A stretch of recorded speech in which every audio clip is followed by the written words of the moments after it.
안녕하세요. 김태원의 현명한 투자자 방송 시작하겠습니다. 오늘은 에스퓨어셀에 대해서 좀 설명을 드리겠는데요. 그 전에 이 연료전지가 무엇인지에 대해서 간단히 설명을 좀 드리겠습니다. 우리가 일반적으로 이 건물이나 거기에 딸려있는 발전기들은 이 석유나 또 LNG나 이런 것들을 받아서 이런 에너지를 태워서 연소를 시켜서 이 어떤 기계에 운동 에너지를 만들어내고 그 운동 에너지를 다시 전기 에너지로 전환하는 이 2단계 이 변환을 통해서 에너지를 얻어냅니다.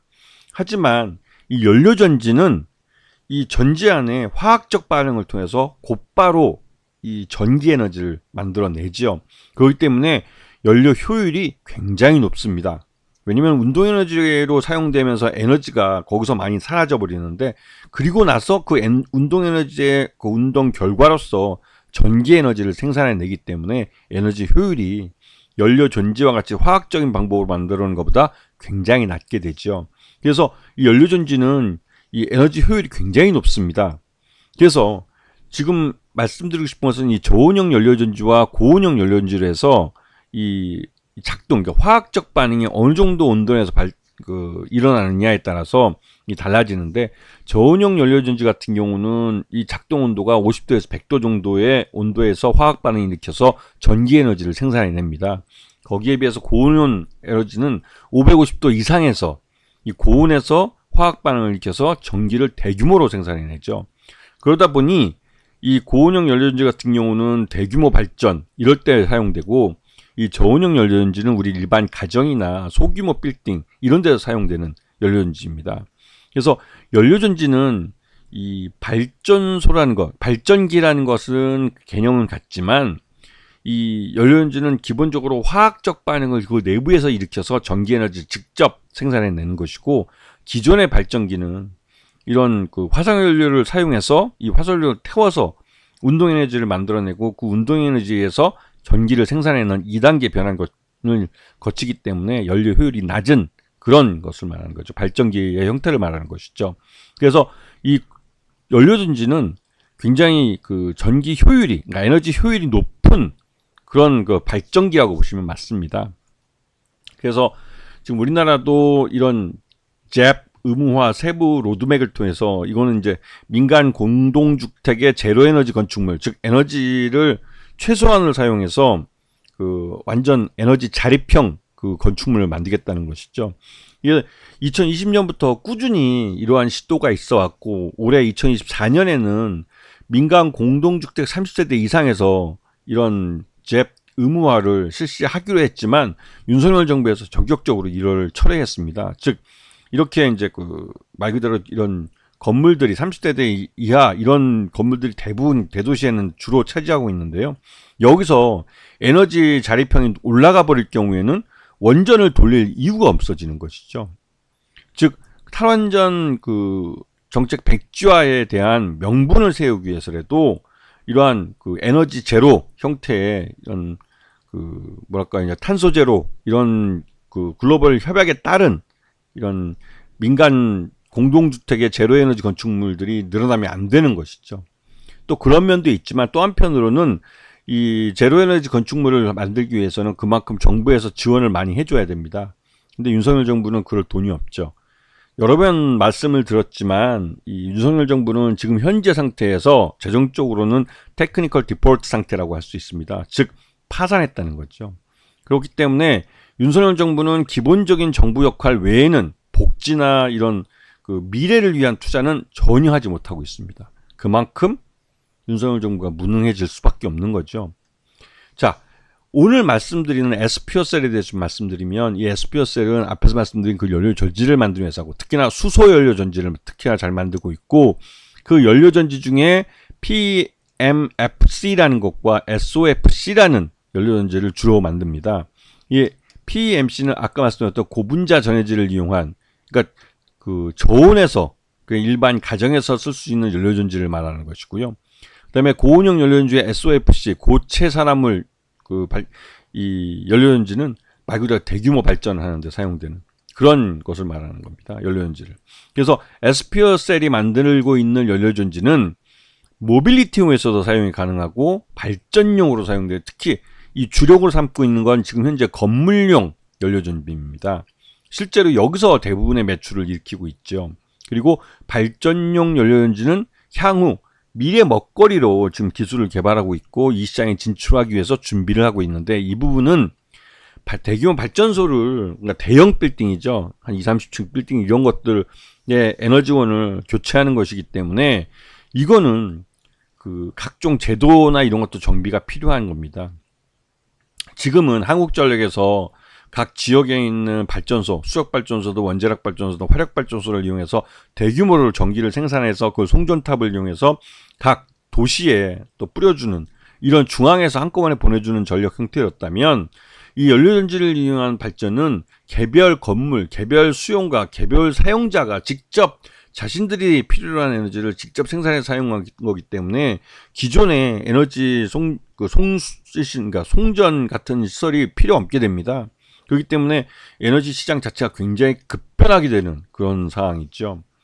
그리고 이 SPO셀에서 만들어낸 연료전지는 모빌리티용에도 사용 가능합니다. 이게 일반 자동차에 사용된다면 수소 전기차가 되는 거고, 잠수함이나 이런 드론에서도 사용이 될 수가 있는 것이죠. 그렇기 때문에 이 모빌리티용으로 이 수소연료전지가 그러니까 수소연료 연료전지가 사용될 경우에는 굉장히 큰 에너지 시장의 변화를 가져올 수밖에 없는 것이죠. 그리고 SPO셀은 이 건물용 연료전지부터 시작해서 이 모빌리티용으로 점점 발전해 가고 있습니다. 그러면서 이제 SPO셀의 시장이 점점 넓어지는 효과를 가져오고 규모의 경제를 달성해 가는 모습을 보여주고 있죠. 참고적으로 SPO셀을 제외한 나머지 뭐 두산 피어셀이나 이런 범한 피어셀 같은 경우는 아직까지는 규모의 경제를 달성하지 못하고 있는 그런 상황입니다. 자, 그리고 지금 현재 이 SPO셀의 1분기 실적을 놓고 보면 전체 매출액의 약 89%, 거의 90% 가까이를 이 건물용 연료전지에서 나오고 있는 것이죠. 그리고 1분기 실적을 놓고 봤을 때 매출액도 작년에 비해서, 작년 82억에 비해서 106억으로 분명히 늘어났고, 영업이익도 적자에서 흑자로 돌아서서 11억 원의 영업이익을 달성해냈습니다. 그리고 당기순이익도 적자 2억 원에서 8억 원대 당기순이익을 만들어냈죠. 이는 이 SPO셀이 어느 정도 지금 현재의 규모에서 이제 규모의 경제를 달성하면서 수익성을 갖추기 시작했다는 걸 보여주고 있는 겁니다. 그래서 S에너지가 최대 주주이고 특수관계는 포함해 38%의 지분을 갖고 있기 때문에 굉장히 안정화되어 있고요. 그리고 이 SPO셀이 지금 시장에서 관심을 받게 되는 것은 현대차가 이 수소전지차에 대해서 굉장히 많은 투자를 해왔고, 이 수소경제를 만들기 위해서 여러 가지 대기업으로서 할 수 있는 여러 가지 노력을 해왔었다가 윤석열 정부 들어와서 정부의 정책이 거의 중단되다시피 하니까 현대자동차도 앞으로의 이 수소에너지 시장을, 수소경제 이 시스템을 어떻게 이제 정부의 지원 없이 대기업이 혼자서 할 수 있을까라는 것에 대해서 고민을 해왔습니다. 그러는 찰나에 이 수소 전기차 분야에서 현대차가 업계 1위까지 올라섰던, 2022년에는 업계 1위까지 올라섰지만 이 윤석열 정부 들어와서는 2023년에 업계 지금 뭐 2등, 3등까지 이제 물러났고요. 이제 쪼그라든 것이죠. 결국은 2024년 올해 1분기에는 이 차이나 커머셜의 다음으로 이제 도요타가 그 시장을 치고 들어왔고, 현대자동차는 3위까지 밀려버리는 그런 상황이 벌어졌습니다.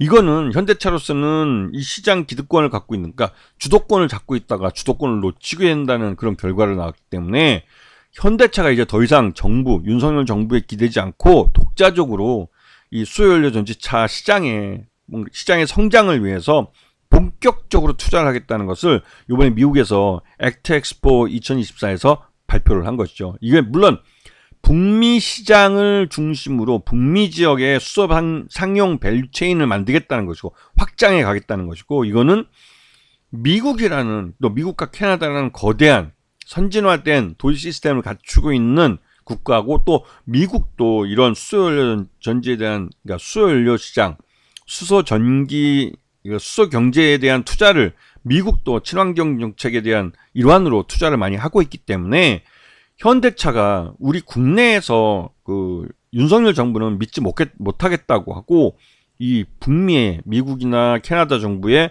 이런 지원을 받아서 이런 북미 지역에서 수소 상용 밸류 체인을 확장해 가겠다고 발표를 한 것이죠. 이게 이제 이런 수소연료 전지차 시장의 큰 변화에 따른, 그러니까 현대차도 이대로 있다가는 시장 주도권을 놓치겠다는 그런 생각에 이제 바로 본격적으로 이제 다시 한번 수소연료 전지차에 투자를 하겠다고 밝힌 겁니다. 이 수소연료 전지차뿐만 아니라 수소연료 전지차는 수소전지, 이 수소전지 시장의 성장을 의미하는 것이기도 하기 때문에 S퓨어셀에게도 분명 수혜가 되는 상황입니다. 그래서 S퓨어셀이 2022년 이후로 계속 2023년 내내 주가가 흘러내렸었는데요. 이거는 이 수소 경제에 대한 윤석열 정부의 지원이 줄어들면서 현대차와 같은 대기업들도 투자에 대한 계획만 내놨지 선뜻 투자를 하지 못했던 것이 결국은 이러한 결과를 가져왔고, 이제 현대차가 먼저 어떻게 보면 깃발 들고 앞장서겠다고 다시 발표하면서 이러한 기대감이 지난 2년여간의 주가 흐름, 그러니까 주가 하락을 일순간에 메꾸면서 이제 다 주가를 급반등 시켜주고 있는 것이죠. 물론 이렇게 주가가 급반등한 부분에 대해서는 기대감이 주가를 끌어올린 부분이 있기 때문에 이런 부분은 일부 차익시장 매물이 나오면서 손바뀜이 나올 수 있습니다. 하지만 현대차가 본격적으로 투자를 하기로 한 이상 대기업의 돈이 들어오고 이 수소 경제 시장에 돈이 돌기 시작하면 S퓨어셀에게는 말 그대로 이 기회의 시장이 점점 이제 기회의 시장이 만들어지는 것이고 말 그대로 물 들어올 때가 된 것입니다. 그렇기 때문에 장기적인 안목을 놓고 보면 수소 경제도 성장을 해갈 수밖에 없는 미래 에너지원이 아니라 오늘날의 에너지원으로서 역할을 하고 있기 때문에 이 S퓨어셀뿐만 아니라 다른 이 연료전지 시장 전반에 걸친 뭐 범한 퓨어셀이나 두산 퓨어셀도 더 규모가 큰 회사로서 이 시장 자체의 자연 성장과 이들 기업의 투자에 의한 그 성장 노력 이런 것들이 서로 맞물려서 이 시장 전체가 함께 동반 성장하는 그런 시장을 만들 가능성이 큽니다. 이런 부분을 참 주목해서 보셔야 되는 것이죠. 아시겠죠? 자, 오늘 방송 여기서 마치겠습니다. 감사합니다.